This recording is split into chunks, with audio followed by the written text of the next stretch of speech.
You don't have to think of Word as simply a word processing program. It has a multitude of different tools and features that can help you create great-looking documents. In this lesson, you will discover how to insert symbols and special characters, add images and media to a document, add illustrations, icons, and screenshots, resize and crop an image, remove the background of an image, and how to compress images. By now you're familiar with the standard alphabet and number keys on your keyboard. But what about those times when you need to include more unusual characters, such as currency symbols or non-English language accents? Microsoft Word offers a variety of symbols and special characters that can be very useful when creating your documents. The Symbol dialog box helps you make documents look more professional. In this piece of text, everything is spelled correctly and looks okay generally, but what if the author had used symbols instead of text? In this example, the author wants to create a document that looks more eye-catching. In this instance, she used temperature and currency symbols instead of typing the words in full to draw attention to these facts. You can switch to the Special Characters tab within the dialog box to add elements of grammar and other symbols that are commonly used in all types of word processing. You will find the dialog box useful for inserting such elements as the registered company symbol, a trademark, the copyright symbol, and special characters such as dashes, hyphens, and ellipses. One of the more fun ways to use the Insert Symbol function in Word is to pick characters from the Wingdings symbol pane. Wingdings is a series of fonts that renders letters as symbols. Think of Wingdings as the original emoji generator. Grace works at the editorial department of West Cow Publishing.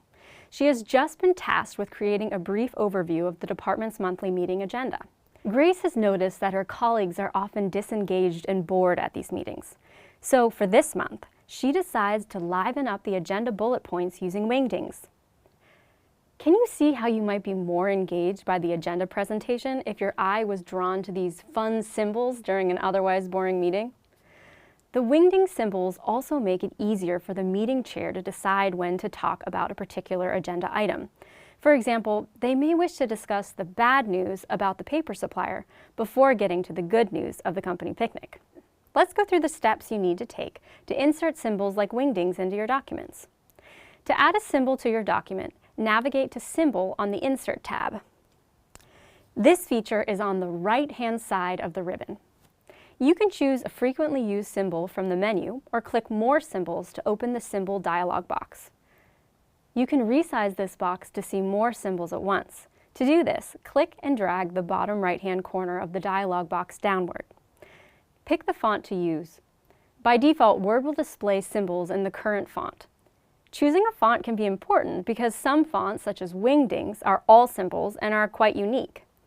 Some fonts also have special subsets, such as currency symbols or the superscripts and subscripts shown here. Let's go back to Grace's original meeting agenda. She's already added a couple of extra pieces of information to the bulleted list and is now going to add a $ to these numbers in her first bullet point. She places the cursor beside the 25,000 figure, then selects the $ and insert. Next, she must delete the text that no longer applies. Grace has also noticed that the paper supply company does not have the correct accent on its Spanish name Peña. To get the correct symbol, which is called the tilde, she uses the basic Latin script subset and finds the N with the tilde, and clicks Insert. Note how there are other options to insert the symbol, such as the shortcut code at the bottom of the window. She can now delete the non-Spanish letter. You can also add a Wingdings symbol to your text. Grace is going to change this plain bullet point into a symbol by selecting a different font. To indicate the successful sales revenue this quarter, she chose a star symbol. You can also format these symbols any way that suits your document.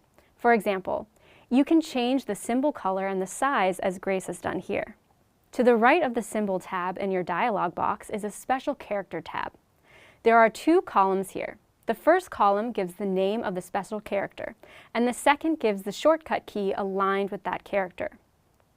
You can find grammar elements such as dashes, business symbols, spaces, and ellipses on this tab.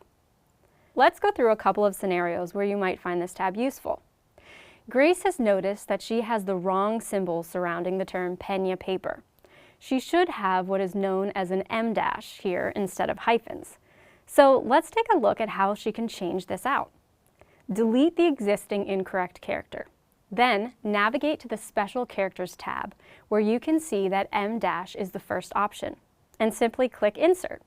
Now, Pena Paper is not a business that requires a registered trademark symbol, but let's illustrate how to insert this kind of symbol here so that you can see how it looks in the document. Simply move the marker to where you want the symbol to appear, and as I'm sure you're aware of by now, click Insert again. Now that you know how to insert symbols and special characters, next up we will explore how to insert images.